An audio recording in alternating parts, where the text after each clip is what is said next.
And welcome everyone. I'm Julie Chavdi, the Associate Director of the Health and Wellbeing Program with the WorkWell Center and your host for today.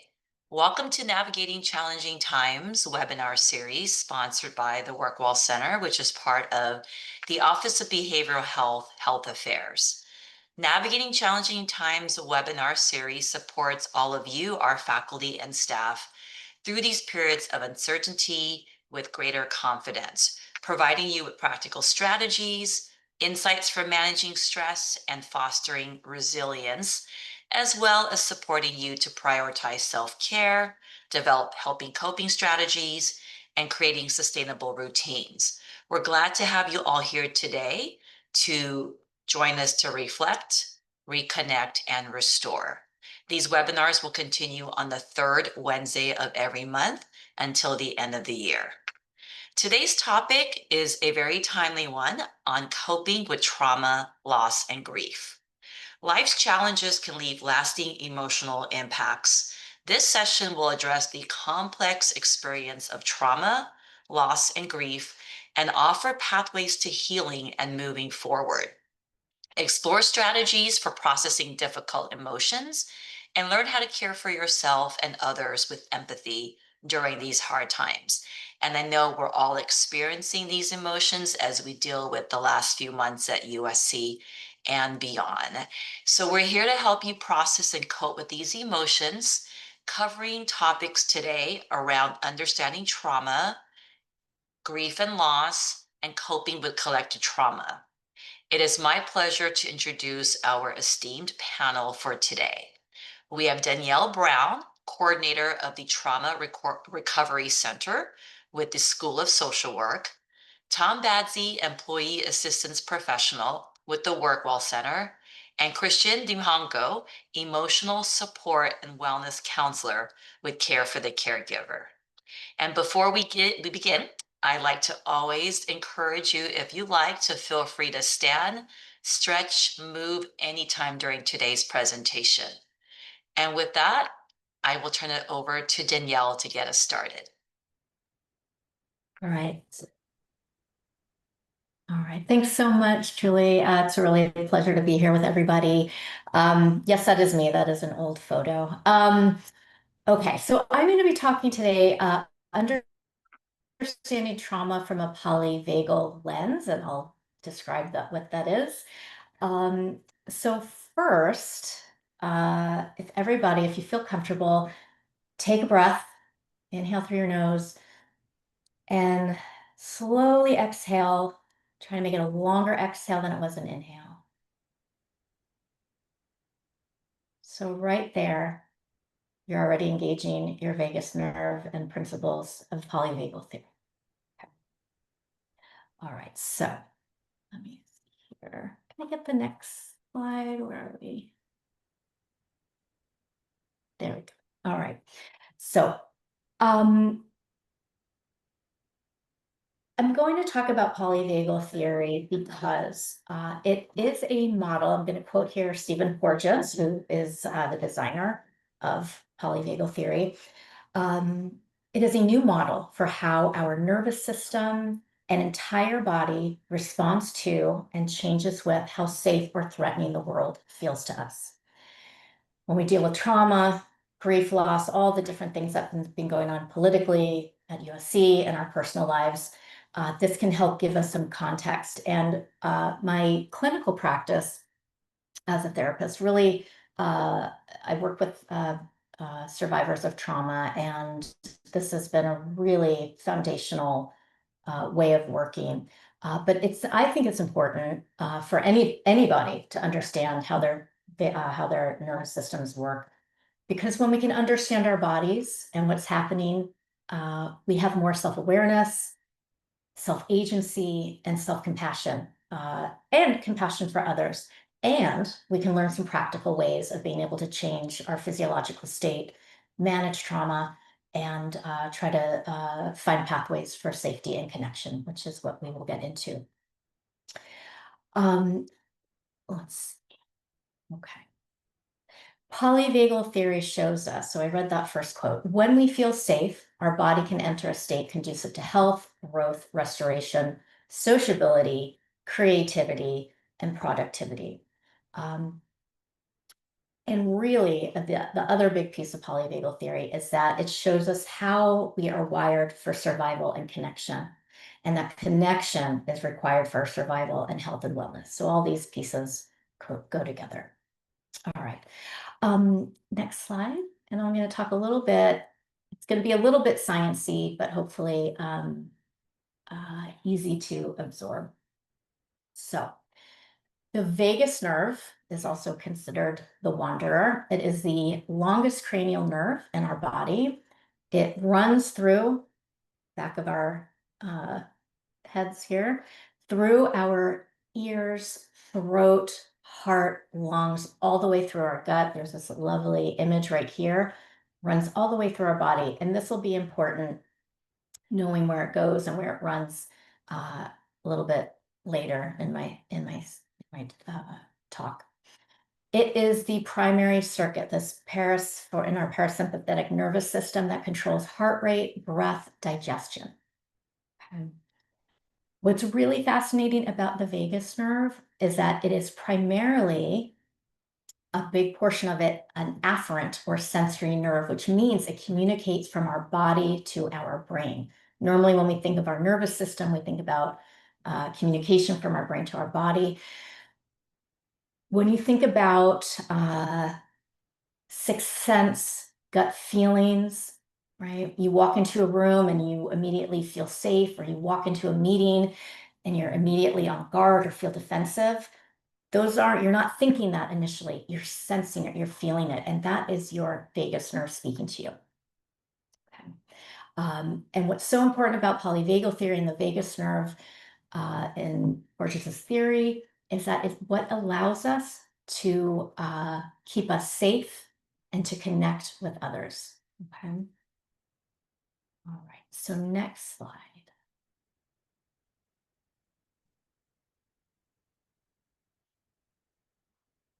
Okay. So Porges described three main states of the nervous system.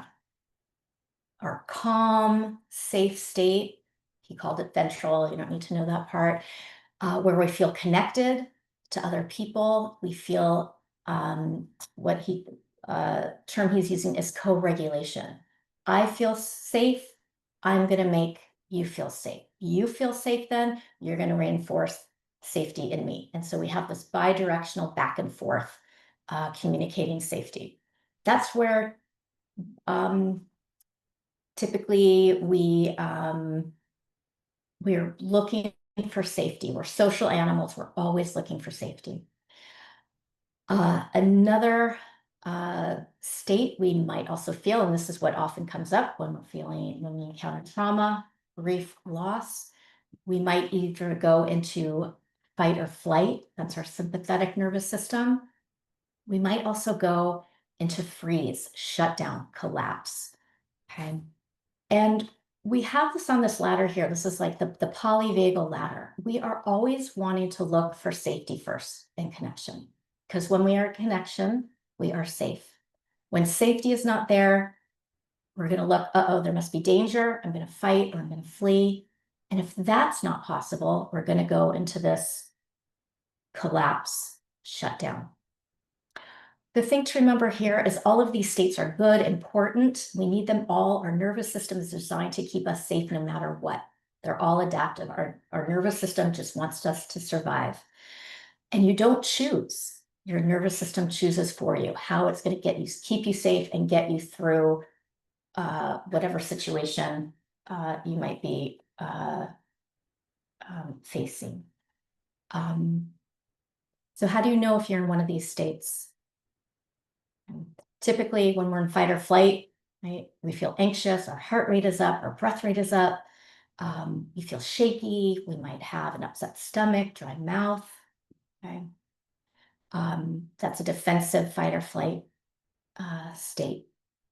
When we're in collapse, we might feel dissociated, numb, checked out, slowed down, very low energy, brain fog, trouble thinking. These are all, again, all adaptive. It's to keep us safe. So how do we know when we're actually safe? Let's go to the next slide, Julie. And why do we want to be safe? Same way that we know if we are with somebody or something that is a threat, a danger, we sense it. I'm going to jump down a little bit. Porges called this neuroception, and that concept is how the body unconsciously detects safety or danger. Okay, so again, remember one of the other slide where I showed where the vagus nerve runs through the ears, face muscles around the eyes, throat, heart, lungs, and gut. We communicate non-verbally, unconsciously, cues of safety or threat. Yeah. Picking up a cue of safety or communicating a cue of safety, so much of it is going to be shown, communicated, received through the face. So when we are calm, connected, we're going to have soft eyes. Yeah. Tones are going to, certain tones are more audible. So when you're kind of whispering, softer, right, more audible. Voice prosody, kind of the way the voice might lilt up and down, right? Body posture, overall facial expression, right? Looks and feels very different than somebody who is threatening or who's experiencing threat. Wide eyes, loud voice, yeah, aggressive body posture. So this is important to know for yourselves when you're communicating, hey, I'm a person who's safe, or I'm with somebody who doesn't feel safe or does feel safe. Those are the things that you're picking up on, these unconscious cues. The social engagement system is what I was just describing, right? How we provide these cues for co-regulation. When we co-regulate in safety, we can be connected. Okay. We know, and I think Tom is going to talk more about this, being connected and as a biological imperative. When we are connected in safety, synchronously and reciprocally back and forth, we can help regulate physiologically and behaviorally through cues of safety, attunement, and reciprocity. Safe connection is vital, essential to our survival, because again, it's a relationship co-regulating between people that helps regulate our physiology so we can communicate and receive feelings of trust, safety, and love. When we are in a state, a physiological state of safety and connectedness, right? Think about your own physiological state. When you are activated in fight or flight, you're defensive, right? You don't digest well, you're not breathing well, you don't sleep well, right? When you are calm, when you are safe, connected, right? Muscles relax, you're able to breathe better, slower, your heart rate slows down.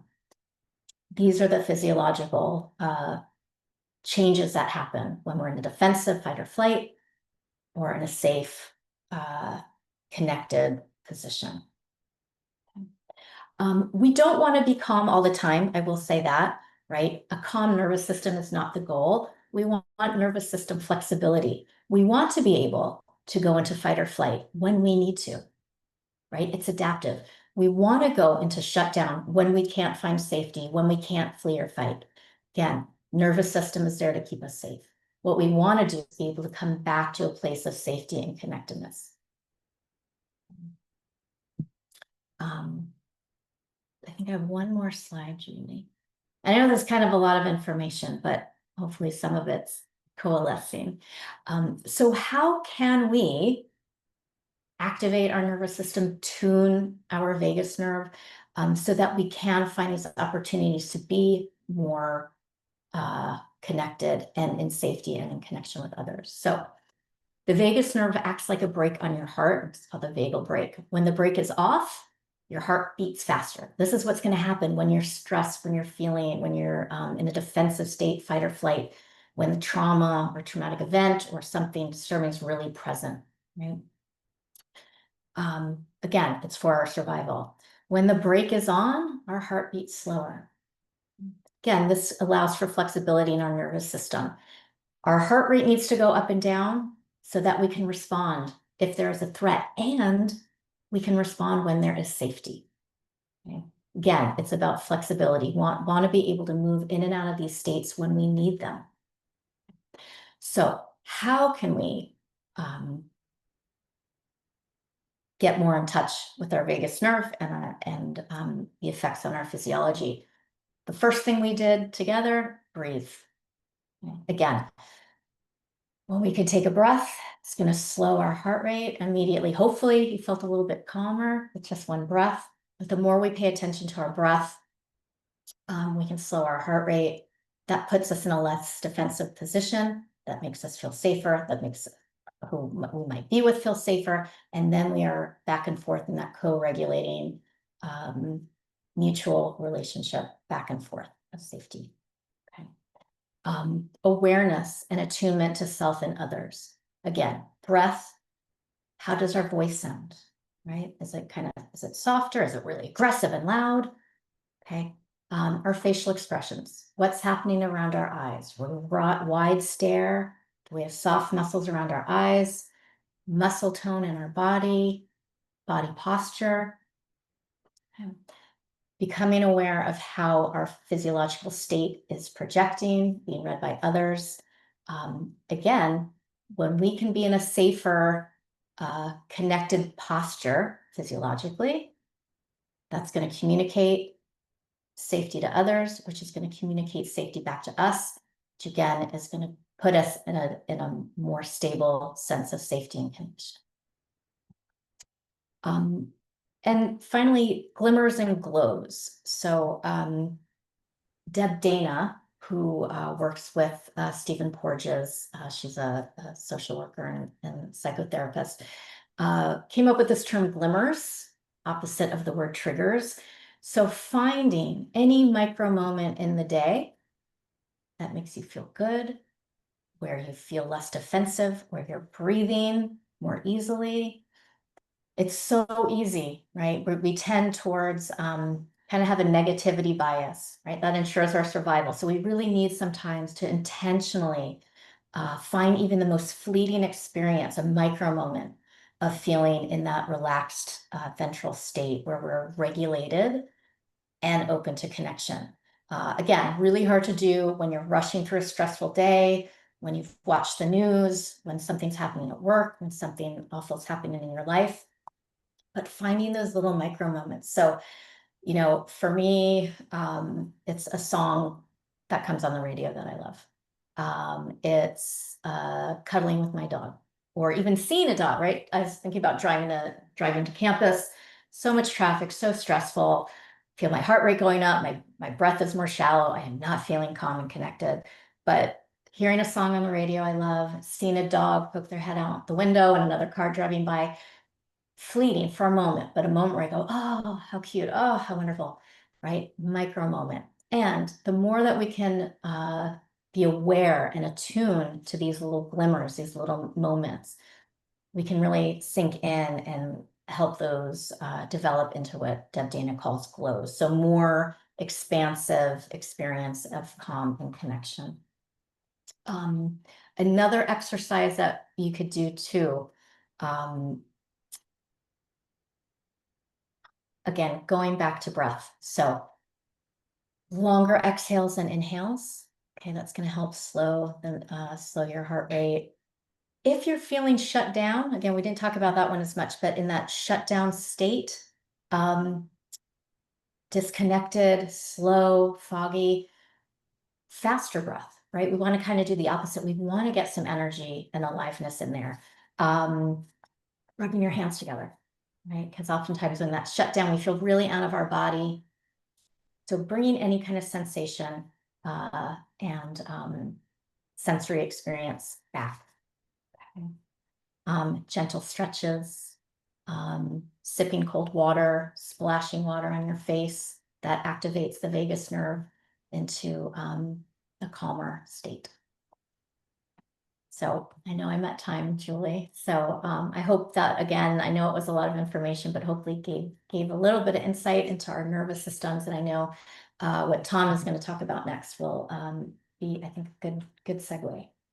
Thank you so much, Danielle, for giving Thank us you. that background and the science of how all this works together and all those great tips at the end. So useful and quick that everyone can practice. I'll turn it over now to Tom. Hi, everyone. I'm Tom. Thanks for the invitation to be here and present some additional information that can hopefully give us a sense of, what's happening when we experience grief and loss in all of its different forms, and some ideas about how we may be able to navigate that grief and loss in some healthier ways.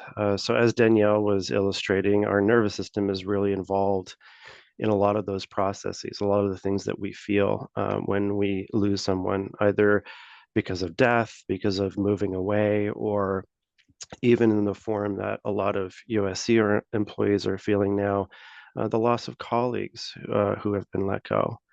Um, so now we're going to turn our attention a little bit more to human relationships, but especially taking into account how the brain is involved in processing and navigating these challenges. So, a little disclaimer, I'm not a neuroscientist, and I don't even play one on TV, but I do find that neuroscience does offer me as a clinician, as a therapist, and my clients an additional way of considering what is impacting us when we experience grief and loss. And so these concepts, these ideas are very informative and helpful for me as I help my clients navigate loss. And I found that in sharing some of this information with my clients, it gives them an additional set of tools to help manage any of the grief and loss that they're experiencing. So the first part I'm going to share is inspired and informed by the work of Dr. Dan Siegel, who's written a number of different books on what he has termed the interpersonal neurobiology model. So essentially, Dr. Siegel has done a lot of research and illustrated that, as Danielle was saying, that relationships are essential to our health. We are wired, our brains are wired for connection. And Siegel really illustrates that this is seen in what happens when we are actually engaged in healthy and meaningful relationships. First of all, he identifies and shows us that when we are in relationships with others, it gives us the capacity to have mind sight, which is really understanding our own minds much more clearly, as well as opening up our ability to consider and to take into account the brains of others.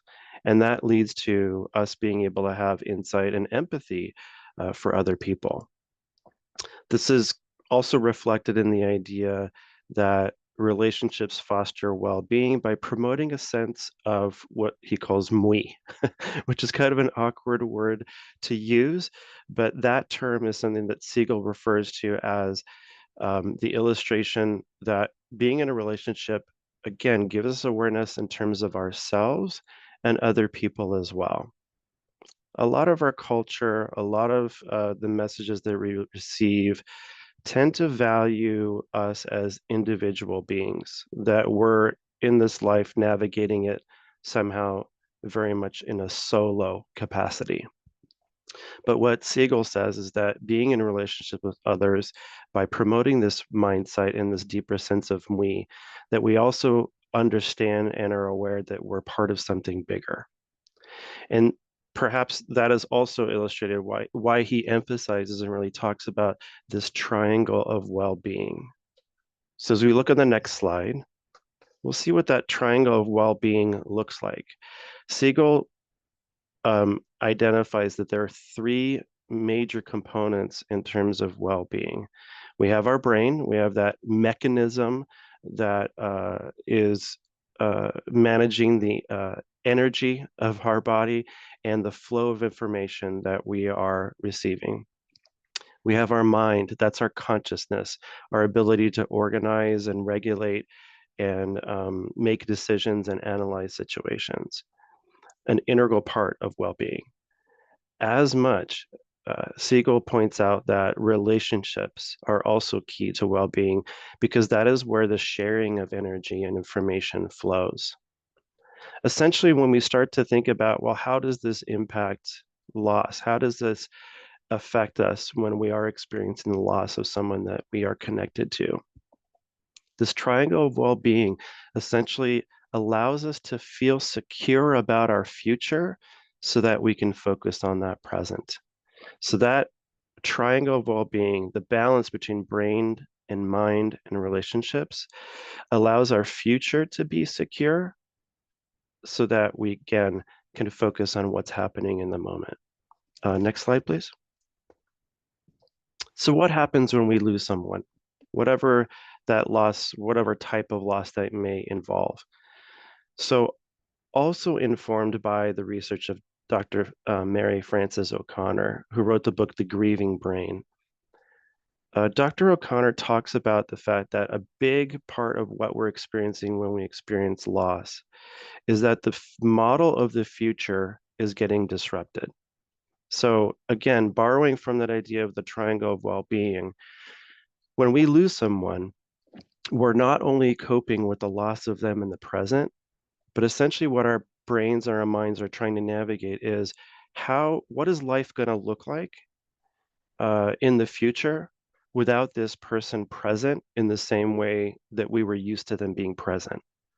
So that disruption of a secure future really is identified as being a big part of what leads to some of the consequences or feelings that we experience as a result of loss.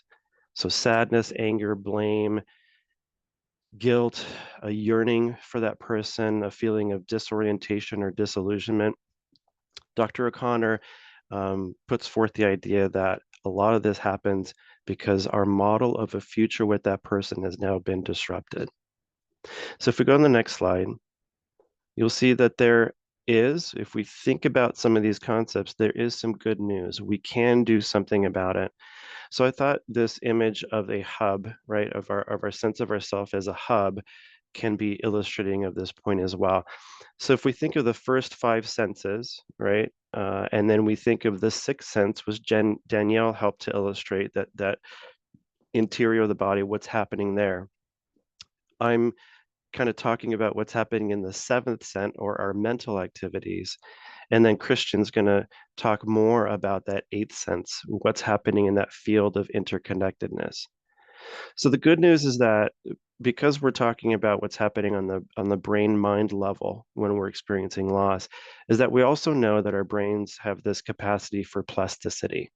So that even when something is disrupted, our brains have the ability to be flexible and adjust and create new models of our reality.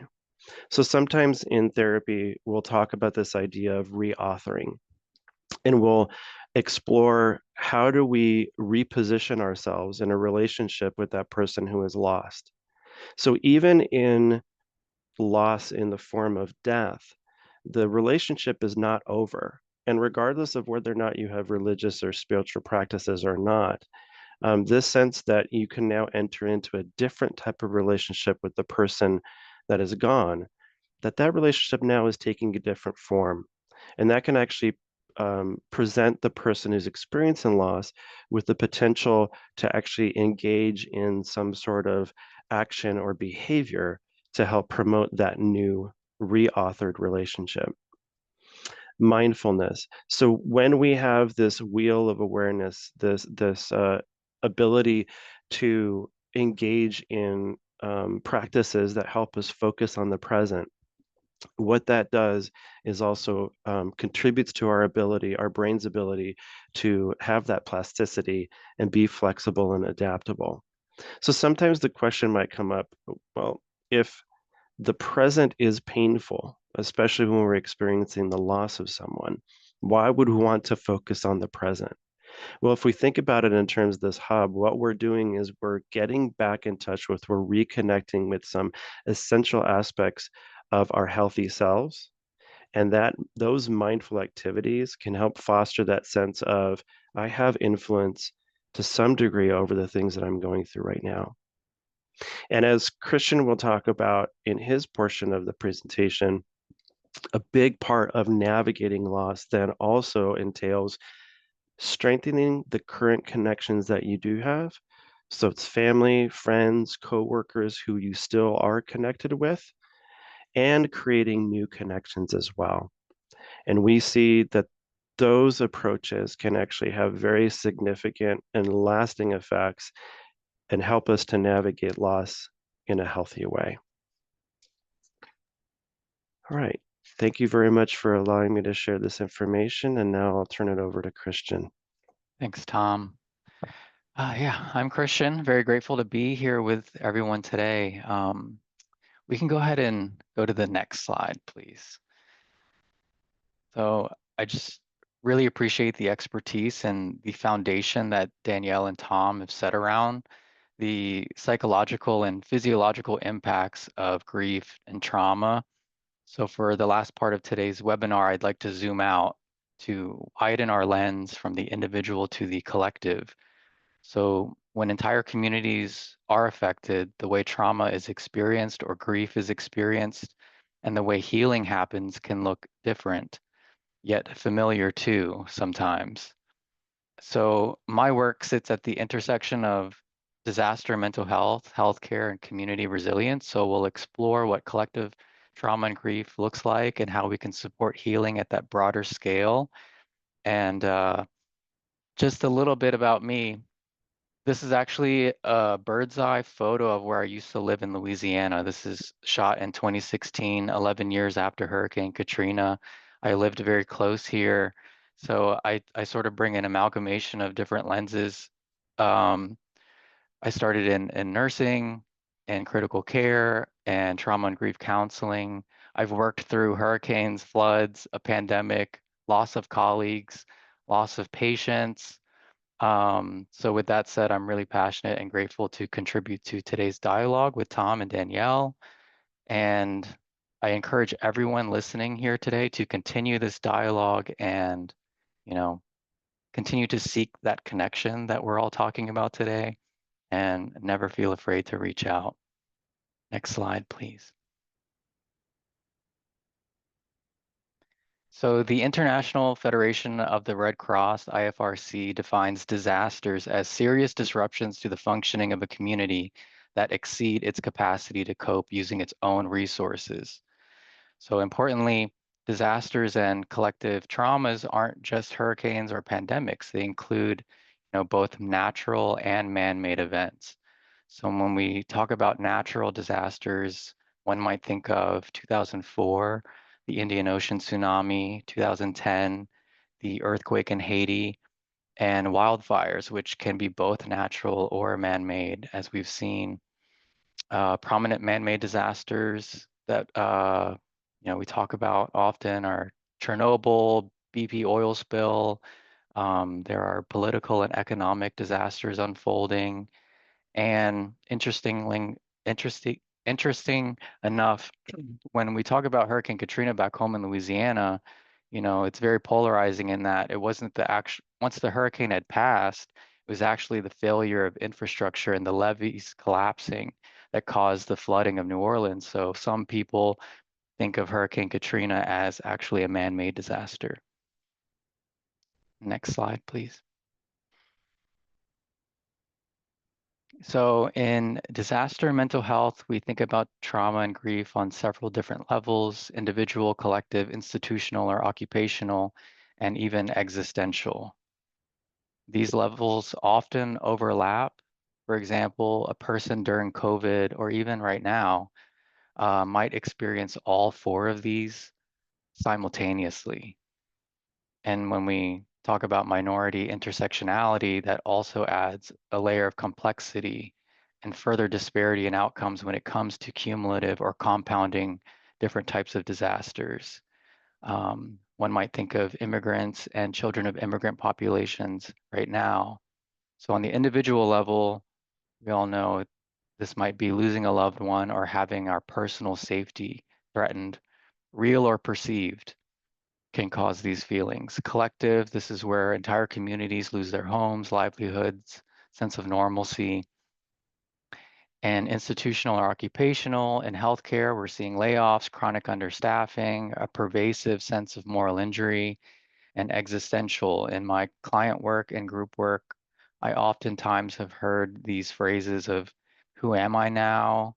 I don't recognize my community anymore.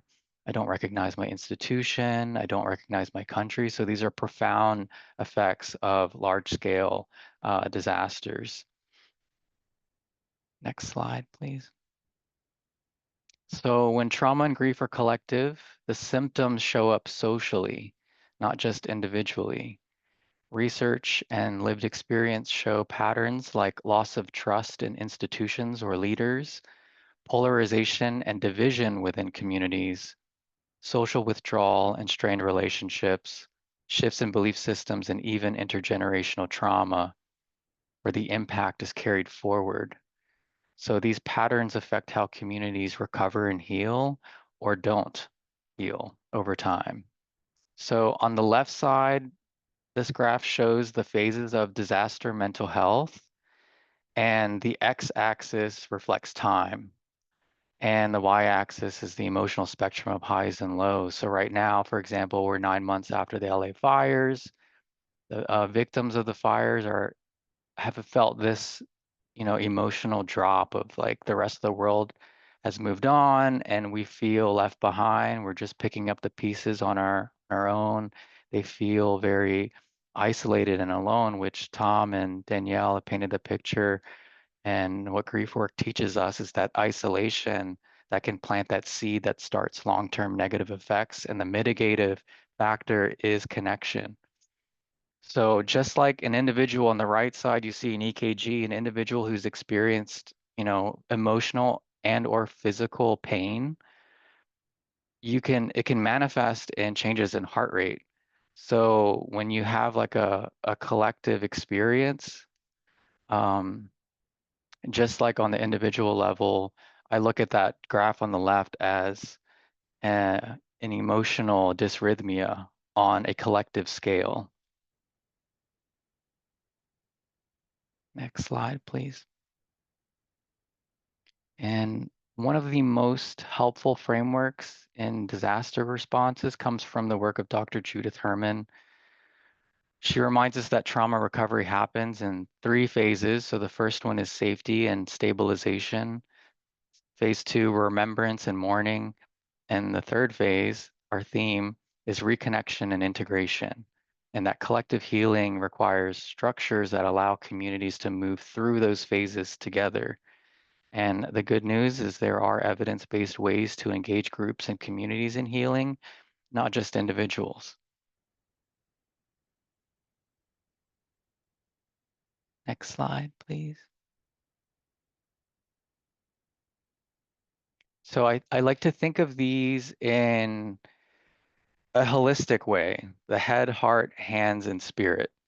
So mitigative interventions or ways of thinking or strategies, thinking with our heads can look like education, normalization, community psychoeducation through talks, workshops like we're doing today, group check-ins. These normalize stress reactions and gives people practical coping strategies. Research shows that this can lower stigma and increase help-seeking behavior. The head dimension is the cognitive grounding that says your reactions make sense and you're not alone. Coming from the heart, this can look like peer support, storytelling, and meaning making. Humans heal through connection and narrative. So things like story circles, rituals, or shared spaces allow communities to witness each other's experiences. There's loads of research on expressive writing, narrative medicine that show these practices can reduce shame and strengthen social bonds. The third dimension, our hands. I think of the saying, many hands make like light work. Recovery accelerates when communities are participants and not just recipients. So through mutual aid, rebuilding projects, or peer-led initiatives, these can restore a sense of control, reduces helplessness, and builds long-term authentic resilience. And the last dimension spiritual, and I mean this in a way that's subjective to each community, each person. This can look like rituals, art, memorials, vigils, shared meals. These are really ancient technologies for collective healing. And these kinds of practices can be done, in groups of 2 or entire communities, and can be shown to maintain bonds, validate loss, and help communities adapt after hardship. They give us a shared container for grief and meaning making. Last slide, please. So as we move forward and navigate challenging times, whether you're in healthcare, academia, in your own communities, in our workplaces, it really is essential to remember healing is both an individual and a collective endeavor, a two-sided coin, so to speak. So the strategies we use, whether it's education, peer support, shared action, workshops, support groups, cultural rituals, those are not add-ons. They're the social scaffolding that allows communities to recover, reconnect, and grow after crisis. And I just want to close with one thought. Collective trauma and grief breaks what connects us. So collective healing, that safe connection that we're talking about, rebuilds it. And I have a minute left. A note about the imagery you're seeing. There's a painting on the left and a photograph on the right. Some communities in New Orleans, Louisiana, intuitively engage in dance and movement therapy, which I think Danielle would appreciate, and what they call a second line. They do second line jazz funerals, where in times of hardship and grief and loss, an essential aspect of those communities and families' healing process is finding time to move their bodies, break bread with each other, dance, laugh, and celebrate life in the face of hardship. And I really feel like it's definitely something we could use more of. So thanks. Thank you so much, Christian and Tom and Danielle, for such a wonderful and timely presentation and all of the strategies and different ways that we can put these tips into practice is much, much appreciated. We do have some questions, so I will start. The questions are not directed at anyone in particular, so if anyone wants to jump in, feel free. The first one mentions that this person lost 2 family members in less than a year. What are some of the things that should be considered to cope in a healthy way? Any thoughts from the group?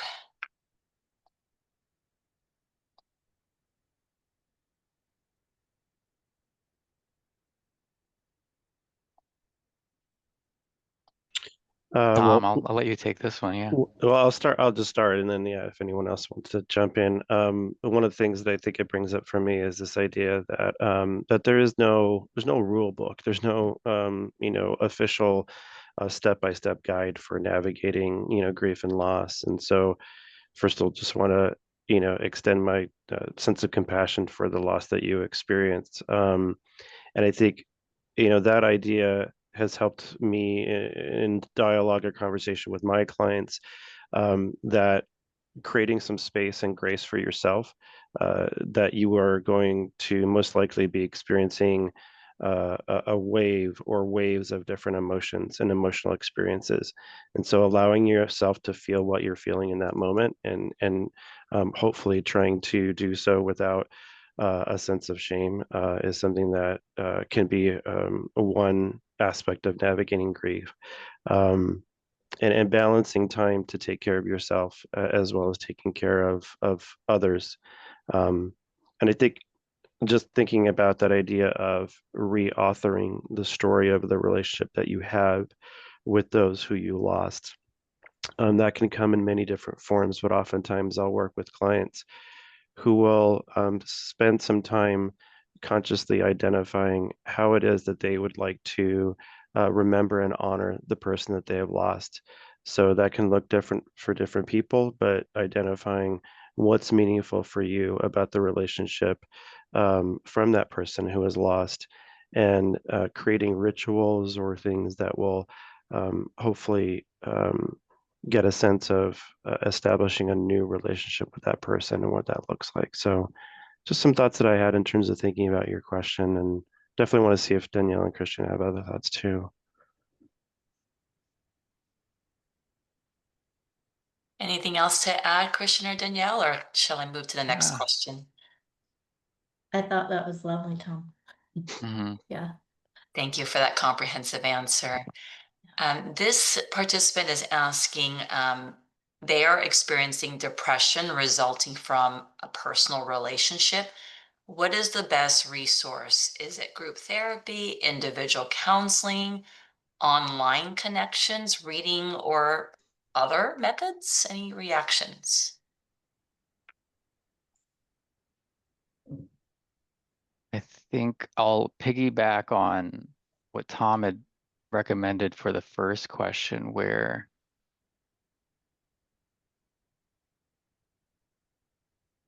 you never know which one of those formats will work for an individual unless they give themselves permission to explore it. You know, that picture that I had of the flooding in Baton Rouge, that was the same year I lost my brother too. And my sister was like, you need to go to group therapy, you need to see a therapist. And I was like, no, I'm not, I'm good. Like, not for me.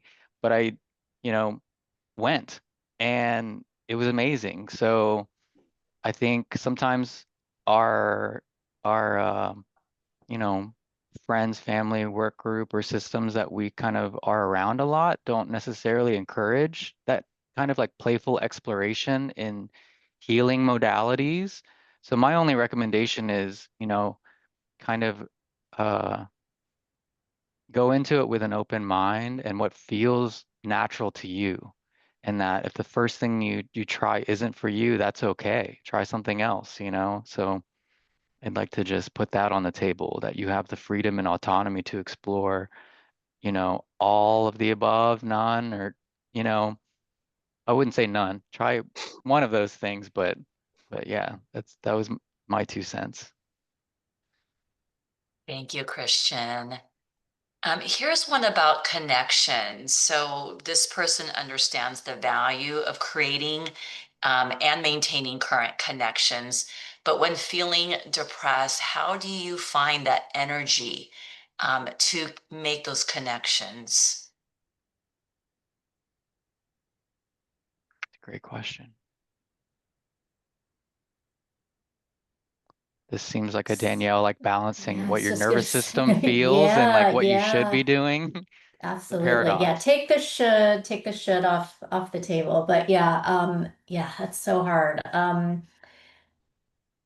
Find something, right? So find something that makes you feel even just a little bit enlivened, right? So, because it's so hard, as you know, right, to connect, to be with others when hard to get out of bed, can't think straight, just feeling foggy, just, what depression feels like. So, something to feel enlivened, music, movement, um, lots of neuroscience coming out on music and movement, improving mood, giving energy. So, something to enliven and bring energy up, whatever it is. And again, this is Tom and Christian were saying, there's no right, it's whatever works for you. So if it's a walk, if it's dancing, if it's making food, if it's rearranging the furniture, whatever it is, something that gets you going. Yeah, and I'll just add that, in situations where you feel like it's hard to call upon or rely upon others to support or be there for you, sometimes the starting place is to connect with someone professionally, right? Whose job it is to listen to you and to create that safe, confidential space for you to talk freely about the grief that you're experiencing. And sometimes I think about it in terms of concentric circles, is that's the starting point, is to feel like you can have that professional space. And then what that can help you discover is like, okay, who's in the next circle out?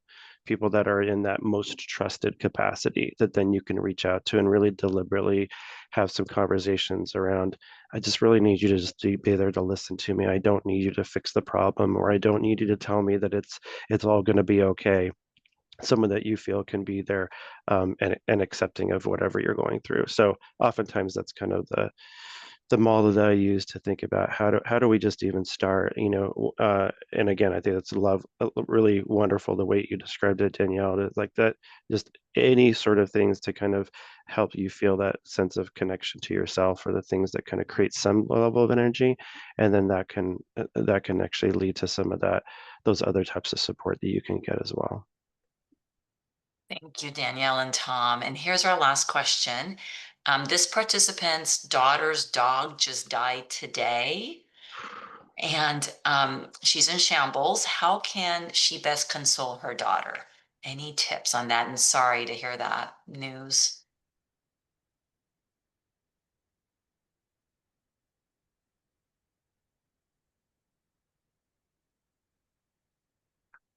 I want to say I'm sorry for your loss. Like, my pets feel very much like family, and I've seen that in the research, like kids can grieve pets like adults grieve people. Um, strategies.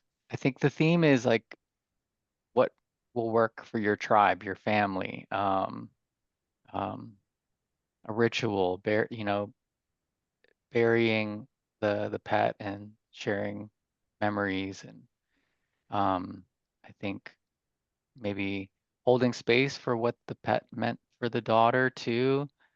That this happened with my niece. Her dog passed away, and I try to have a picture of Ollie so that she knows that I knew he was important to her, so therefore he's important to me. So, try and gather photographs. I don't know how old the daughter is, but there's a lot of ways to kind of carry the memory.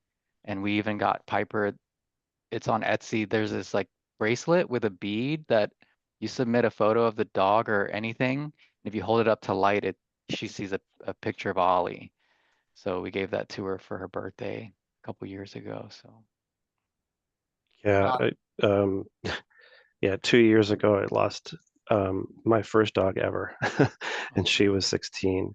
And navigating that with my children, this just kind of reminded me of what that process looked like. And I think what was most helpful for all of us, and for them too, was um, intentionally carving out some time to have that kind of conversation and dialogue and processing of it. And sometimes it was, sitting there and crying with each other and sharing in the sadness. And other times it was, yeah, absolutely, uh, uh, creating that space so that the stories and the memories could be shared as well. And in the moment when it's first happening, I think just knowing that you have someone safe and secure, uh, that all of those different range of feelings are okay and they're going to be accepted, that's normal. And one of the things that stood out to us was, why is this hitting us so hard? It's because she meant so much to us, right? So identifying that the sadness is a reflection of how significant that that family member was in our lives. thank you for sharing your experiences, Christian and Tom. I'm sure that was helpful, and sorry to hear about that loss.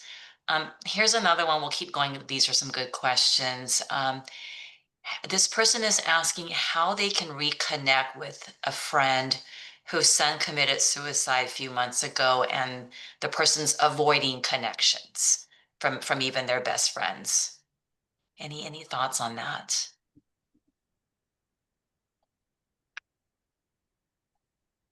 At first, so painful. I think just letting them know you're there, right? Whether it's a phone call, an email, a text, however you communicate with them. I'm so sorry for your loss. I'm here for you whenever you are ready, right? And I imagine that again, right, hard to connect after that kind of loss. They may not even know what they need right now. So much easier to isolate than to connect when we're experiencing that level of grief and trauma from from a suicide. So just letting them know I am here. Great, thank you. It'd probably be on their timeline. Yeah, but it reminded me working with someone who was experiencing, again, not necessarily that everyone's going to navigate this the same way, but I remember them saying that just knowing that people were available to spend time with them, and whether that meant spending time to navigate the loss itself, but also offering time. We don't we don't have to talk about it or discuss it when we hang out together, when we spend time together. We can do something that just feels unrelated. So providing that space and give you permission of, I can be there to directly help you support this in this process, and also be available in case you just want to spend time and do things that give you a break from maybe some of that intense grieving. I'll just add to, this topic came up a lot in some of the traumatic loss groups that I was a part of back home in Louisiana. And one group, we're talking about like years later, like what was something that you remember like right after you lost someone by suicide. And some of the comments were sharing that like I was so overwhelmed, so many people were trying to reach out, but I just didn't know what to say, didn't know what I needed. But the ones that they found, you know, helpful in the time, even though they didn't reach back out, was those messages of like, hey, I know you're going through a lot right now. No pressure to say anything, but if you need me, just let me know. And you just leave it at that. Cause like I'm sure Tom and Danielle can attest that one of the hard things to reconcile is that you can't force someone to be ready. The only thing we can do sometimes is just offer and like no pressure, right? But sometimes our intent versus impact is like, you need to talk to me right now. I love you. Like, but it just doesn't work that way sometimes. Thank you, Christian, Tom, and Danielle, for that. Such great tips. And we are here for all of you, USC faculty and staff. And I will have this slide deck sent out so you have it, but just share quickly that the Workwell Center, along with many other resources and expertise, are available here at USC. So please reach out to us, take advantage of us. We're here to support you, and know that when you're ready, we are here to help you out. And we have programs and services that can help you with your self-care, with connection, movement, all the things you heard about today. Our weekly dialogue groups continue every Tuesday at 12, so please come. It's an opportunity and space for you to be in community and share, learn. And also our webinar series will continue next month. The next topic is social connection and belonging, the importance of community. And reach out to us to be on our mailing list, join our Slack, and we will end with asking you to please fill out the evaluation form. Your feedback is really important to us as we take your comments and make improvements going forward. I know we're right at time, so thank you all for being here, and be well, and we will see you next month. Thank you, everyone. And presenters, if you can stay on, that would be great.